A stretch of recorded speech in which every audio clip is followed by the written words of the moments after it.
Esta segunda parte vamos a ver sobre generación distribuida. Sobre todo la tenemos acá porque la fotovoltaica es como la más preparada, más sencilla de implementar en lo que es generación distribuida. Bueno, básicamente este es un nombre que no es nuevo, pero como todo este tema de cuando se le adjudica algún nombre, alguna tecnología y se repite, parece como si fuese nuevo e implementado. La generación distribuida consiste en pequeñas fuentes de generación eléctricas distribuidas por la ciudad. Bueno, básicamente cuando empezó todo el sistema eléctrico era distribuido porque cada punto estaba aislado y no estaba interconectado, ¿no? Llegamos a evolucionar y hoy por hoy está todo el país, menos Tierra del Fuego conectado. Este, bueno, generalmente al sistema que llegamos hoy en día es un sistema donde el flujo de energía va en una sola dirección, desde las centrales eléctricas, generando en media, pasando en alta, transformando, distribuyendo finalmente en media y en baja hacia las casas, edificios y fábricas. Y bueno, este, esta es una siguiente evolución, es como volver parte para atrás porque vamos a tener generaciones cerca de las casas, pero al mismo tiempo vamos a estar interconectados, o sea, es un sistema bastante más complejo, ya que vamos a tener las grandes centrales, vamos a tener un flujo de energía que va a venir desde acá, vamos a tener plantas solares dentro de cada una de las casas, parques eólicos metidos en el medio de la red, con lo cual va a ser una red mucho más compleja de lo que venía siendo. Las típicas generaciones que se usan son la solar, bueno, fotovoltaica, para generar electricidad, la eólica con mini turbinas, mini hidráulica, en caso de que hayan lugares cercanos y se pueden llegar a utilizar. Lo que se considera siempre como mini hidráulica es todo lo que sea inferior a 10 megas. Biomasa, para el aprovechamiento del biogás. Y cogeneración, que pasa en las industrias, industrias, hospitales, puntos donde se requiere tanto energía eléctrica como térmica. Es muy eficiente la cogeneración, llegando a eficiencias de un 90% del uso de combustible. Pensamos que en una central termoeléctrica el uso de combustible, un ciclo combinado, estamos hablando de un 55%. En una turbina abierta. Justo hablaba de las más modernas, se llega a 40%. El ciclo Brayton se llega a un 40%, las más viejas están en 35%, pero las más modernas están en 39-40% en ciclo abierto. En cambio, en cogeneración, bueno, todo ese calor que se pierde, se está utilizando para un proceso. Quizás el primer producto que se utiliza es el calor, entonces, bueno, se genera, se cogenera como segundo la electricidad, o primero se genera electricidad y después se usa el calor. Está la trigeneración, que se puede producir calor, electricidad, frío y calor, bueno, por todo un tema que, bueno, no viene al momento en este momento. Bueno, en general, cuando hablamos de generación distribuida y toda la ley habla sobre la fotovoltaica, fundamentalmente. Al analizar la generación distribuida y sobre todo partiendo de la parte eléctrica, hay varios puntos técnicos que hay que tener en consideración. Los principales impactos que tienen la generación distribuida son las pérdidas en la red, la regulación de tensión. Vamos a ver un caso sencillo y fácil de entender cómo esto afecta. La fiabilidad del sistema. eh, Hablábamos ya antes de qué pasaba cuando se cortaba la energía. Bueno, trabajé, hablé con bastante gente a la hora de buscar su generación distribuida. La primera pregunta que hace la gente es, bueno, si se corta la luz, sobre todo esto partiendo en épocas donde habían varios cortes de energía durante el verano. Este, Se preguntaban, bueno, ya que voy a hacer una inversión, ¿voy a tener energía cuando se me corte? Y la realidad es que esta generación distribuida no. Vas a tener que agregar más baterías, ese sistema va a duplicar de su costo, con lo cual es un tema. Los sistemas de protección y potencia de cortocircuito, como ya hemos visto, es general es chica, pero hay que tener en cuenta los sistemas de protección y la potencia que esto está metiendo. La estabilidad de tensión, la calidad de energía, evaluar los componentes armónicos que estamos metiendo en la red, la distorsión, la inversión del flujo de potencia.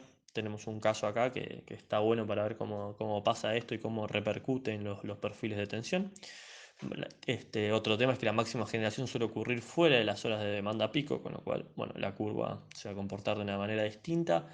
Y los que administren todo este sistema tienen que estar muy atentos.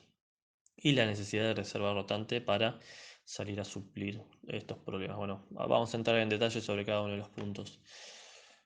Esto, cada número es una distribuidora para no estigmatizar a cada distribuidora. Obviamente este es un gráfico de 2001, pero para entender un poco las pérdidas técnicas y no técnicas, hoy en día entiendo que algunas están hasta más altas, pero bueno. Las pérdidas técnicas, hablamos de lo que son las pérdidas eléctricas, pérdidas por efecto Joule, por temas técnicos de la distribución, y las pérdidas no técnicas es robo de energía. Vemos hay distribuidoras que las pérdidas no técnicas son altas, sobre todo cuando se aumenta, se liberan subsidios a la energía, suelen pasar estas cosas. Pero bueno, yendo solamente la generación distribuida va a poder trabajar solamente sobre las pérdidas técnicas. La pérdida no técnica, bueno, será un tema aparte político a resolver. Lo que nos interesa a nosotros son las pérdidas técnicas. Al poner más cerca la generación del punto de consumo, vamos a estar bajando las pérdidas técnicas, ya que va a estar circulando menos corriente por nuestras redes. Es el primer efecto positivo que tiene la generación distribuida. Yendo al punto de regulación de tensión, donde tenemos arreglos radiales desde el centro de transformación que parte la energía hacia cada una de las cargas. Típicamente, si son todas cargas, el perfil de tensión va a ir cayendo y en punta de línea la tensión va a ser muy chica. Me he encontrado de repente con fábricas que se encontraban en punta de línea por Luján de repente y la tensión que les llegaba era espantosa. Pero bueno, esto es debido a que, y encima le va variando según la cantidad de cargas, estos se conectan, se van, se conectan, se van. Bueno, hay que ver si este transformador no llega a actuar, y más allá de que actúe, este perfil de tensión va a ir variando y va siendo afectado. Al tener generación en puntos intermedios, vemos acá que logramos mejorar el perfil de tensiones, pero hay que tener cuidado de no sobrepasar, irnos por encima de la unidad de tensión que nosotros queremos trabajar. Este caso está muy bueno de ver. Esto es un punto, un transformador que distribuye, es un ramal, distribuye en media tensión, en 11 kV, acá en general tenemos 13,2. Son 420 kW y 90 kW de potencia que se van distribuyendo según estas cargas. Una red tiene 25 kilómetros este tramo de media y cada 5 tramos va bajando de media a baja, tiene su centro de transformación, 5 centros de transformación que tienen estas cargas, ¿está bien? Tiene una cierta resistencia, bueno, por si lo llegan a querer modelar y no le creen a esta figura. Lo que, bueno, queremos ver acá, cuál es este es el perfil de tensión que va teniendo del 100%, va cayendo hasta un 94, 95, obedece más o menos, la máxima caída de tensión a punta de línea debería ser de un 3% por normativa técnica en media tensión, si mal no recuerdo. Igualmente esto varía según la distribuidora que se esté trabajando, pero bueno, más o menos 3-5% es que va variando la caída de tensión admisible. Y en este momento lo que queremos simular nosotros es que estamos agregando una generación distribuida en este punto 3, más o menos en el medio, a 15 kilómetros del centro de transformación. De acá tenemos alta tensión o un generador. Acá, al fin y al cabo, es que tenemos un punto firme con esta tensión y agregamos una generación distribuida en este punto. A 15 kilómetros estamos agregando un generador de 240 kilowatts con factor de potencia unitario, esto es potencia activa lo que estamos metiendo, y la salida de este generador es igual a la demanda de aguas abajo, ¿está bien? O sea, los 240 es 80 por 3, tenemos los 240. Es como que acá estamos en cero. Y vamos a ver cómo es que esto repercute. Acá aguas arriba seguimos teniendo 160. Vemos que ahora el perfil de tensión, en vez de caer como habíamos visto hasta acá, en este punto lo levanta y llegamos, estamos apenas por encima, acuérdense que es más o menos el 3 o 5% que esto se maneja, entonces estamos dentro de este rango, lo mejoramos y llegamos a fin de la línea con un punto mucho mejor. Llegamos casi al 100% a los 25 kilómetros, tenemos una muy buena tensión. Pero ¿qué pasa ahora si este generador de 200 kilowatts lo reemplazamos también de potencia unitaria, o sea, todo potencia activa, por un generador de 1 mega, con lo cual es mucho más grande? ¿Qué va a pasar? Se va a invertir el flujo, así como antes venía la corriente hacia acá, ahora desde este punto se va a repartir corriente hacia allá y corriente hacia allá. Problemas. El perfil de tensión, vemos que nos vamos muy por encima. Por esto es importante que la distribuidora aprueba el estudio técnico y ve cuánto va a ser la energía que se esté metiendo. Esto es como cada centro de transformación. Dentro de cada centro de transformación, cuánta es la energía y como regla sencilla es que no se supere el consumo que tiene ese punto, ya que nos estamos yendo muy por encima de lo que es el perfil de tensión. Encima del límite de acá tenemos un 6% límite de voltaje, tensión. Este, bueno, visto el tema de la tensión, que es una de las cosas más importantes de analizar a la hora de la generación distribuida, tenemos la fiabilidad del sistema. De producirse una falla en el sistema de potencia, se podría restablecer el servicio en menor tiempo, ya que contamos con fuentes de generación en el medio. Tenemos muchos respaldos que nos van a permitir no tener tanto problema, pero igual, bueno, es fuera de lo convencional, es fuera de lo que suele trabajarse. Tuvimos hace poco un caso de blackout, nunca hubiese pensado que podía llegar a verlo, pero bueno, pasó en el país y hay varios estudios sobre eso y cómo se comportó la red y cómo fue volviendo. Más que varios está el informe oficial de Gamesa. Inversión del flujo de potencia, que es lo que vimos recién en este caso, muy bien graficado y cómo se muestra, cómo afecta meter mayor energía que la que se consume en un punto, cómo varía los perfiles de tensión, a la cual hay que estar muy atentos. Es importante, bueno, porque los sistemas eléctricos clásicos no están preparados para este tipo de operación, tanto los transformadores como operaciones están transformados para ver un flujo de potencia que va hacia un lado, entonces la protección no está preparada para actuar, o sea, en un diagrama clásico no está preparada para actuar ante una inversión del flujo de potencia. Y que la generación sea fuera de las horas pico, bueno, esto depende de la época del año, ya que hoy por hoy con la mayor inserción de bombas de calor, o sea, aéreos acondicionados, equipos de climatización en verano, tenemos una gran generación, un gran consumo. Acá casi que el pico durante la tarde, estas horas de calor, supera el pico de la noche. Esto sería bueno.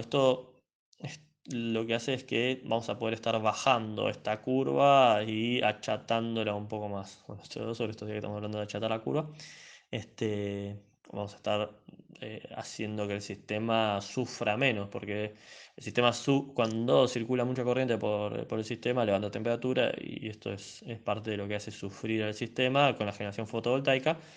Vamos a hacer que los sistemas funcionen a menor corriente, a menor carga y estén mejor preparados para la noche.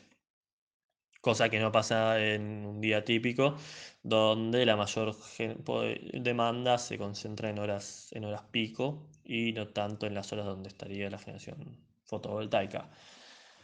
Algo que no es positivo es el tema de la reserva rotante. Acá vemos una curva muy distorsionada por el paso un día nublado. Vemos una central, esta era una curva de Inglaterra, creo, un estudio que habían hecho, y fueron graficando cómo la generación se iba modificando según el paso de nubes. Sobre todo que Inglaterra es un lugar bastante nublado. Esto afecta, si hay mucha generación de este tipo, vamos a necesitar una gran cantidad de reserva rotante en el sistema para amortiguar todos estos golpes Y mismo en un momento estuve investigando sobre lo que es el costo adicional que genera, porque la reserva rotante, bueno, eh, es un doble efecto. Primero, se necesita tener más máquinas conectadas para estar respondiendo a estos vaivenes, para darle fuerza a la red. Y además, esa reserva que está funcionando, los equipos que están generando, sienten los golpes de tener que acelerar y frenar. Eso genera un costo extra dentro de lo que es la generación térmica, que mucho no se está viendo. Veremos a un mayor grado de inserción, de penetración de la generación intermitente. Se verá más adelante si eso es relevante o no es relevante, pero la realidad que técnicamente existe, hay que ver si es relevante o no es relevante. Fuera de todo lo técnico que vimos, viene la parte económica. Entonces, a la hora de definir la economía, hay que entender, a nivel de regulación, hay que definir cuál es el esquema que se va a seguir para buscar incentivar o no la generación distribuida. Y mundialmente hay dos corrientes. Tenemos la feed-in tariff, donde lo que buscamos es, tenemos el medidor clásico de la casa, con su consumo, y por otro lado tenemos un medidor con el panel fotovoltaico. Al hacer esto, al independizarlo de la red domiciliaria, esto como si fuese otro punto de consumo, es un punto de generación, lo que hacemos acá es poder incentivar y poder pagar extra, o menos, en realidad, menos, no creo que se quiera hacer. De última, se va a pagar lo mismo que lo que se consume. Lo que se puede hacer acá es identificar bien cuánto es la generación y pagar extra. Cuando uno quiere incentivar a la generación distribuida, bueno, decimos por kilowatt hora vamos a pagarle 4, 5, hasta 6 veces, he llegado a ver que se podía llegar a pagar la generación renovable distribuida. Del otro lado lo que tenemos es la instalación fotovoltaica detrás de lo que es la instalación de la casa. Entonces el medidor lo único que va a contar es si se estuvo consumiendo o si estuvo inyectándose, pero lo que pasó de este lado no sabemos, la cantidad de energía que se generó no la sabemos. Solamente vamos a poder ver de repente si hay un excedente o no hay excedente. Y no vamos a poder incentivar cada unidad de generación. Bueno, acá va a tener un poco de historia de cómo comenzó.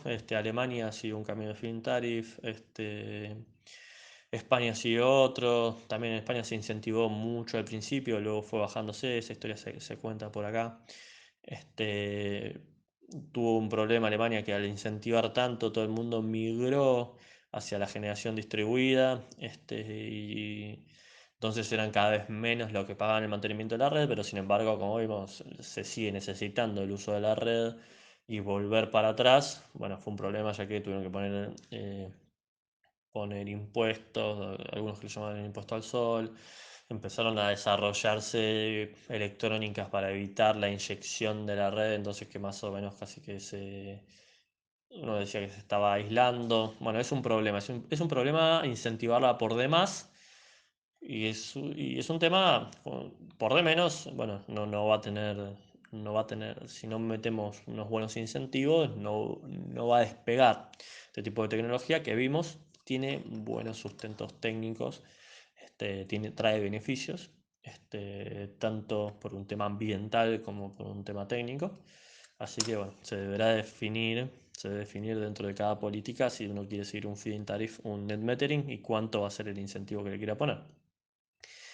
Algunas de las preguntas que se deben responder quedan acá. La intención no es hacerlo de eso, sino que queda quién administra transacciones. Son varias las preguntas que se analizan a la hora de elaborar una regulación.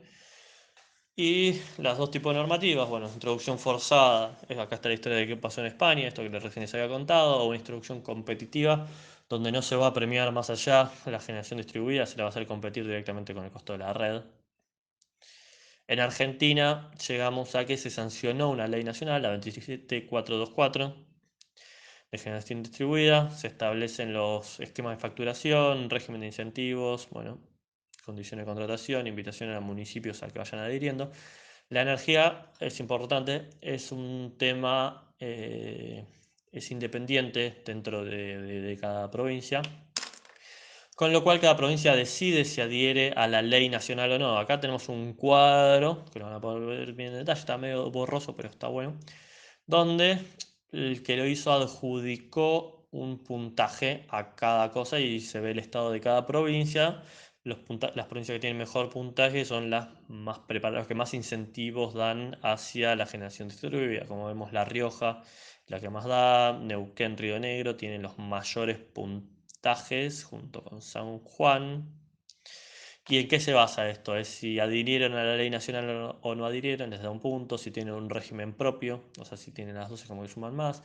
Un esquema de pago, si es un balance neto o si es un feed-in tariff.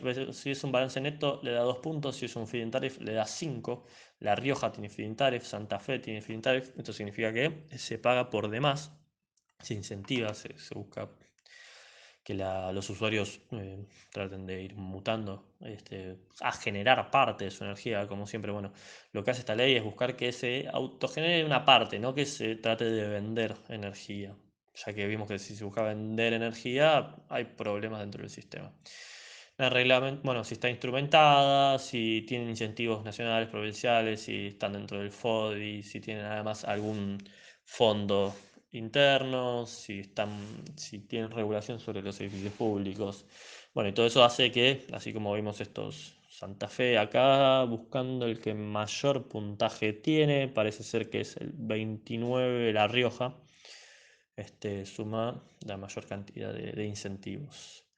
Un poco de historia, Santa Fe, una de las primeras que empezó, cómo fue impulsándolo. Y los puntos destacados de la ley.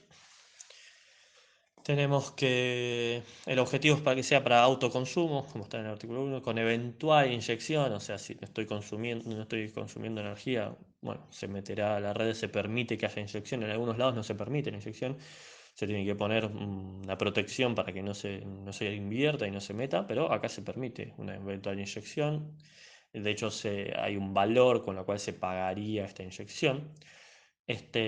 Con lo cual, si uno lo piensa para autoconsumo, en principio estoy dejando de consumir energía y me estoy ahorrando la energía, el costo de la energía que a mí me está llegando. También hoy por hoy en Argentina es subsidiada, así que no es un gran incentivo. Está frenada desde febrero de 2019, la inflación, la instalación fotovoltaica está directamente en dólares, con lo cual el costo el costo nivelado de la energía, así como lo habíamos calculado, se tiene que hacer directamente en dólares y va a competir contra una tarifa especificada que, bueno, eso va retrasando y no va generando estímulos, al contrario. Establece que todo usuario tiene derecho a estar en un equipamiento siempre que cumpla con todos los temas técnicos, hasta una potencia equivalente hasta la que tiene contratada con el distribuidor para su demanda. Las tarifas T2, T3, los industriales tienen una potencia contratada, con lo cual acá ya se establece un límite. Para los usuarios residenciales, bueno, ese límite se lo va a dar ya tienen como una potencia máxima para monofásica, si no me equivoco, son 5 kW y para trifásica hasta 10 kW podrían llegar a instalar los residenciales, mientras que siempre y cuando la distribuidora se lo apruebe. Bueno, reincidimos en el artículo 5, todo usuario tiene derecho a autoconsumo. Esta es la ley, también seguimos hablando de la ley. Se establecerán distintas categorías, usuario generador, y vino después otro artículo más estableciendo el FODIS, y vino después lo que es la reglamentación. Bueno, como toda ley, tiene que estar sancionada primero la ley y después tiene que estar reglamentada. Hubo una ley en Capital de generación distribuida aprobada por la legislatura que nunca se reglamentó, entonces una ley que no se reglamenta es una ley que no existe, básicamente.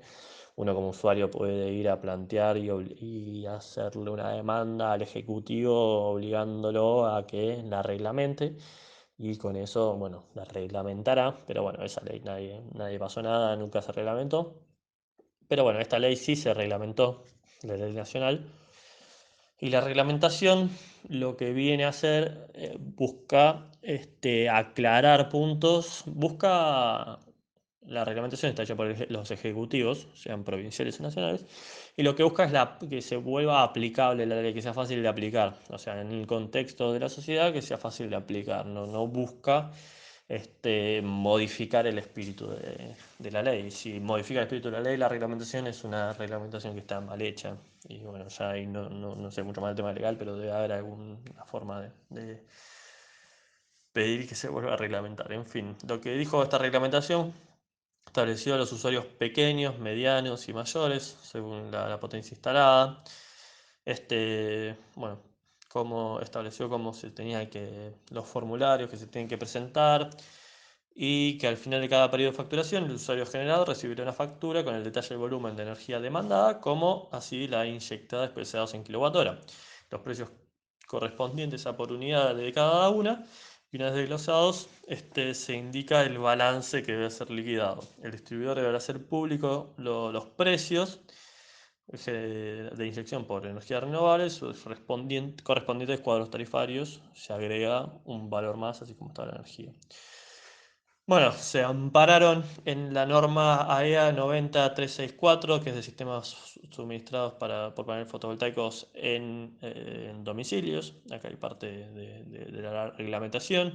La reglamentación, bueno, establece tantos temas técnicos para evitar tensiones inducidas, cómo debe ser la conexión. Establece los interruptores que se deben poner. Habíamos visto, bueno, que los paneles fotovoltaicos necesitan descargadores de tensión para evitar lo que ya habíamos hablado sobre temas de corriente continua. Establece, bueno, es bueno que ya la EA dice que no se necesita el transformador, sino que se puede tener inverter sin transformador, lo cual es muy bueno.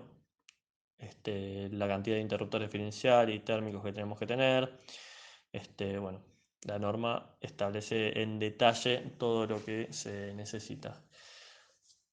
Para esta clase, bueno, al ser virtual me parece que es mejor dejar en este punto y no hablar la ley nacional y todo lo que pasó con los Genren y Renovar, lo vamos a tratar en la clase de aspectos eléctricos de la eólica. Y otra parte que está dentro de esta clase es la parte de los estudios eléctricos, que lo vamos a incluir mejor en la explicación del trabajo práctico para no sobrecargar la clase esta de generación de aspectos eléctricos de la generación fotovoltaica. Generación fotovoltaica. Generación fotovoltaica. Generación fotovoltaica.